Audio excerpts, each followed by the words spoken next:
Hi, before I jump right into the project, I wanted to provide an introduction and talk a little bit more about what this is, how it started, what I'm doing, who I am, and anything else that might help you to get some context into what this project is. I am a freelance graphic designer from Russia originally, but now living in wonderful New York City. I work as an independent designer and typographer and art director, and both independently and with agencies. And I work in pretty wide range of industries, including environmental graphic design and wayfinding and signage and books and mapping and type design, as well as brand identities, editorial design, exhibition design, and everything that involves type lettering and graphics. More of my work is on my portfolio website, but the thing I wanted to talk a little bit more about here is how personal projects have always been a part of my practice and have always been a part of the work that I do when I want to better my practice or get better at what I do. And by personal projects, I mean work that's not commissioned by a client. It's a work that's self-initiated, a work that you come up with yourself and make an assignment to yourself to develop in your free time. And it might be as work you do for school, or it might be work that you do in your spare time, nights and weekends after you've graduated school. That in my case specifically, and everywhere I see, always helps to better your position in the market, you know, to speak in the practical language, and also make you excited about your career and make you better at design if that's a goal that you have. And I have always tried to maintain active personal projects, anything from, you know, my first initial work during school, trying to come up with assignments that were interesting to me and that pushed the boundaries of what I was assigned to do a bit more. Brand identities, editorial design, a diploma project in wayfinding that I did, more recently type design. These have always been things that no one asked me to do and no one really paid me to do, and I continue doing that. I think it really works. And specifically for book covers, I am a reader, and you know, throughout my whole life, as long as I can remember, I was reading books, and obviously as a graphic designer I was always interested in book covers. The reason why book covers fascinate me is because essentially they are small posters, and it's the smallest, the most essential tool of communication design that is aiming to express a really complex idea, a really complex narrative in one image. And some of these images become iconic, and you know, when we think about The Great Gatsby, we think about the classic cover for The Great Gatsby, and with a lot of other books like The Catcher in the Rye or To Kill a Mockingbird, the first edition cover comes to our mind right away. And that's a really big and daunting task that really seems very interesting to me. And then secondly, book covers are very conceptual because you have to do a lot of thinking, you have to do a lot of analyzing, reading, studying the text to find one small image that's going to be a perfect expression of something that's usually, you know, hundreds of pages, or if it's a novel, it could be a really complex number of ideas that critics for centuries and for decades keep arguing about and keep thinking about what was the author motivated by, and you have to somehow distill that and put it into one image. Secondly, or thirdly, books are also inherently incredibly practical, and unlike advertising or some of the other things that are meant to sell things, books are meant to sell books as well, but no one could really deny that primary role of a cover is to have the name of the author and the name of the book, so that you can discern it on the shelf, so you can also protect the book. That's how book covers and book jackets specifically originally came about. You would have ornamented binding and ornamented casing for the book, but then you'd have this jacket that you would wrap around the book and give that some graphic design so that it's really identifying the book on the shelf and when it's flat on the table.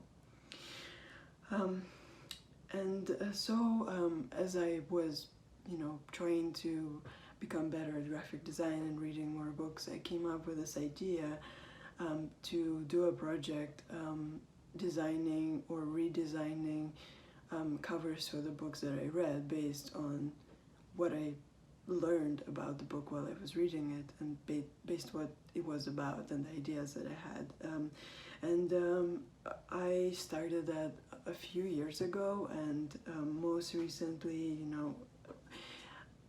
at the point where I was beginning this small separate subsection of that project, I had about 50 different colors for both nonfiction and fiction across time, languages, genres, themes, also methods of design and materials, and the end result is always this image of the cover. I think this has been tremendous fun and source of inspiration and professional development for me so far. And then, I started making more of them in the recent year or so, and I've been posting them online, and I've been enjoying seeing other people see them. And I have quite a healthy number so far, but for this project, I want to push that a little bit further. One thing to note is that the name of the series, it's called And Then You Read, comes from this amazing quote from American novelist James Baldwin, who said, "You think your pain and your heartbreak are unprecedented in the history of the world, but then you read," which to me summarizes what books are and what books mean for me pretty well. So for this project, when I found out that Adobe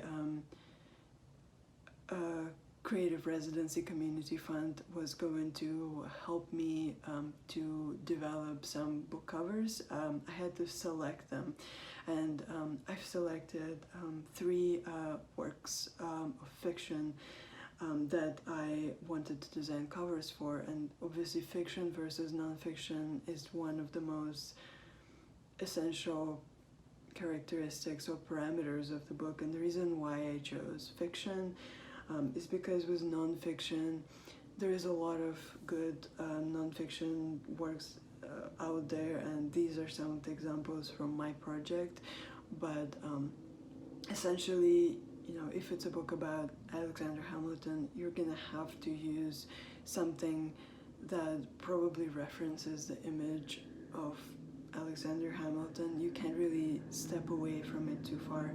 If it's a book about the history of how the atomic bomb was developed, you're gonna have to use portraits of scientists who worked on it, or some historic events, or the chemical elements or chemical reactions that go into the atomic bomb fission reaction, or you're not gonna be able to stray away from that theme a lot.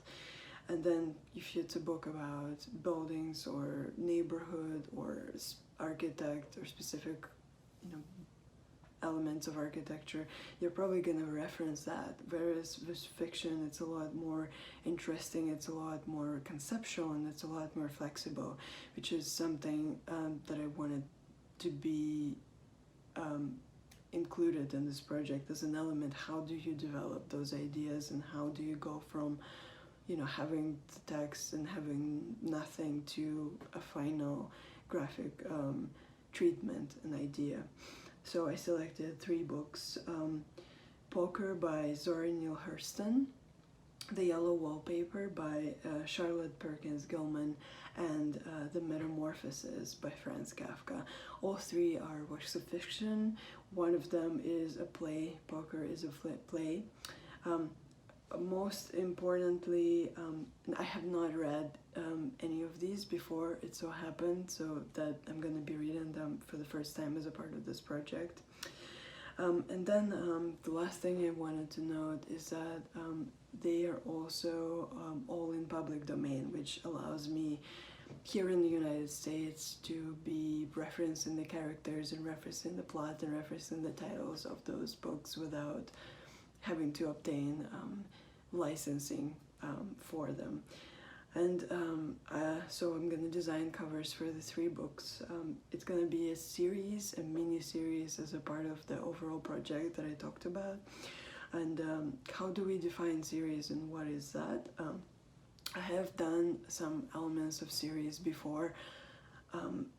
This is a pretty, you know, strict 4 covers that are part of one series about, you know, there's this famous collection of short stories, essays that called Best American, that's issued every year under one name, and these covers that I made as a part of my self-generated project are a part of that.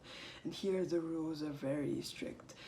All the 4 books here are using the same typeface, the same type size, the same grid, the same color scheme.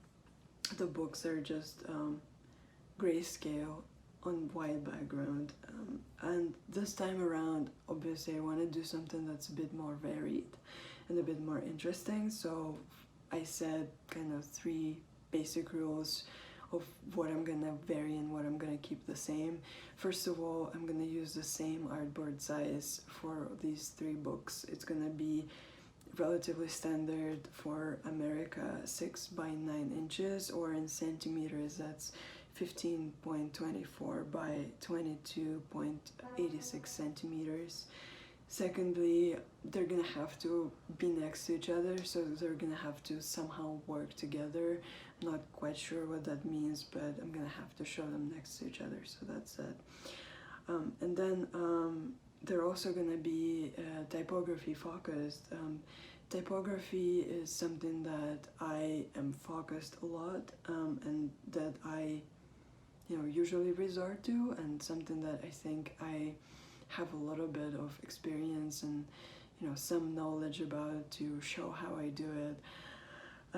And then, you know, with typography focused approach, the interesting thing about it is that all of the 3 books that I have selected have certain degree of notoriety or certain degree of recognizability, familiarity of the audience with them.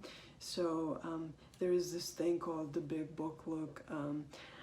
Book designers reference jackets that started appearing in the 60s and 70s, the one that have really big name of the author or the name of the book, and focus just on that because of how famous the author of the book is.